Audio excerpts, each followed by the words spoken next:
So this is called Blueback by Tim Winton, Chapter 1. This one.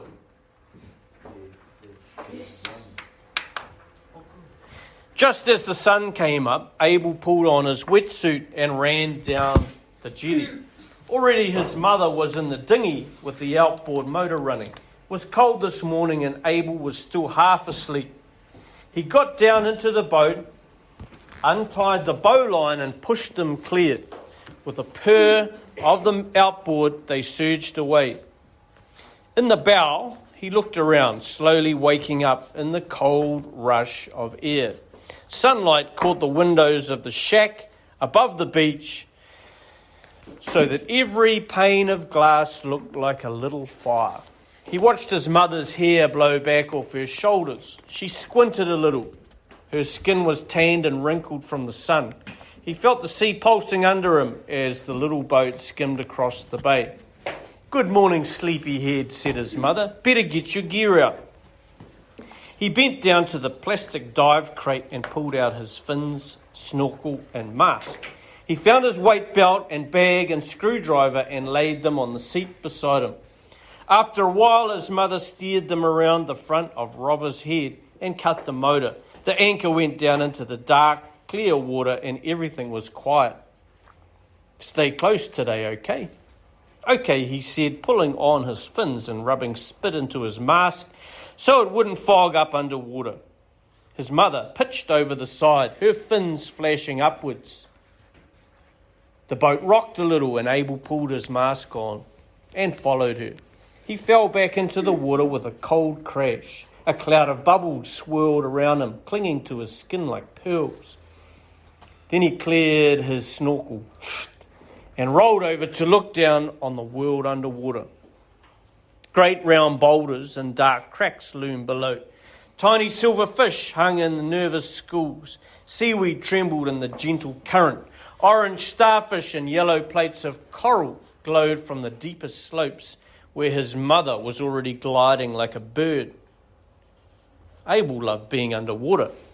He was 10 years old and could never remember a time when he could not dive. His mother said he was a diver before he was born. He floated and swam in the warm ocean inside her for 9 months, so maybe it came naturally.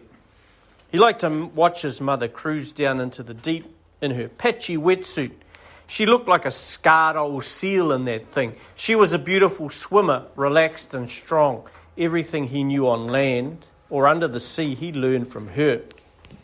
With a quick breath, he followed her down. He clutched his bag and screwdriver and felt the pressure prick his ears. On the bottom, his mother had found what they came for, abalone. In a seam along the smooth granite rock, the shellfish grew round and silver like shiny hubcaps. They clamped tight to the rock, and only a hefty screwdriver could budge them. Abel saw the flash of his mother's screwdriver. She prized an abalone off the rock, and a little puff of sediment rose around her. The mussel twitched in its shell. The meat was white with a green lip. His mother shoved it into her bag and moved along to pick out another. Abel ran out of breath. He kicked back to the shining surface and hung there, panting fresh air for a moment. His mother came gliding up with 3 abalone in her bag already. Her snorkel whooshed beside him.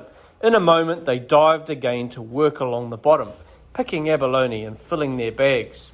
Up and down they went, hanging onto each breath, taking a couple of abalone from each clump, leaving the rest to breed and grow.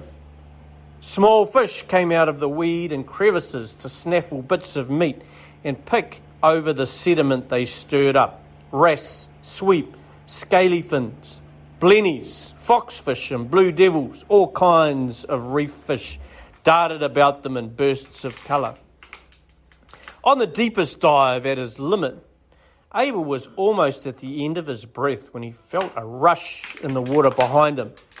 It felt like something big, like his mother passing. But at the corner of his eye, he saw a blue shadow that blocked out the sun. He whirled around to see a huge mouth and an eye the size of a golf ball coming at him. The mouth open, he saw massive pegs of teeth as it came on in a terrible rush. Abel screamed in his snorkel and pushed hard off the bottom, but the big blue shadow suddenly had him by the hand. The abalone he was holding came tearing out of his fingers. Abel thought he was about to die. He felt pain shooting up his arm. A vast flat tail blurred across his body, and then it was gone. Abel shot to the surface and burst into the fresh air with a shriek. He wheeled around looking for danger, waiting for another rush from the lurking shadow. His whole body quaked and trembled. He looked at his hand. A tiny thread of blood curled into the water. It was only a scratch. His mother came slowly upward with her bag full. She gave him the thumbs up. "Get in the boat," he shouted when she surfaced. "There's something down there." She grabbed him by the arm and squeezed. "It's okay, love." "Mum, it nearly got me." "Close call, eh?" she said with a smile. "Look, it took the skin off my fingers." "Look down now." "Let's get to the boat, please." "Just look down," said his mother. Reluctantly, he stuck the snorkel back in his mouth and put his head under. Near the bottom, in the mist left from their abalone gathering, a huge blue shadow twitched and quivered. There it was, not a shark, but the biggest fish he had ever seen. It was gigantic. It had fins like ping-pong paddles. Its tail was a blue-green rudder. It looked as big as a horse. "Come down," said his mother. "Let's look at him." I thought it was a shark." "He sure took you by surprise," she said, laughing. "That's a blue groper, biggest I've ever seen." Abel and his mother slid down into the deep again and saw the fish hovering, then turning, eyeing them cautiously as they came. It twitched a little and edged along in front of them to keep its distance. The big gills fanned. All its armoured scales rippled in lines of green and black, blending into the dizziest blue. The groper moved without the slightest effort. It was magnificent, the most beautiful thing Abel had ever seen. After a few moments, his mother eased forward with an abalone in one outstretched hand. The groper watched her. It turned away for a moment, afraid, and then came around in a circle. Abel couldn't hold his breath much longer, but he didn't want to miss anything, so he hung there above his mother and the fish, with his lungs nearly bursting. The groper arched back. The mosaic of its scales shone in the morning sun. His mother got close enough to touch the fish with the meat of the abalone. The fish trembled in the water, then froze for a moment as though getting ready to flee. She ran the shell meat along its fat bottom lip and let go. The fish powered forward, chomped into the abalone, and hurtled off into a dark, deep hole.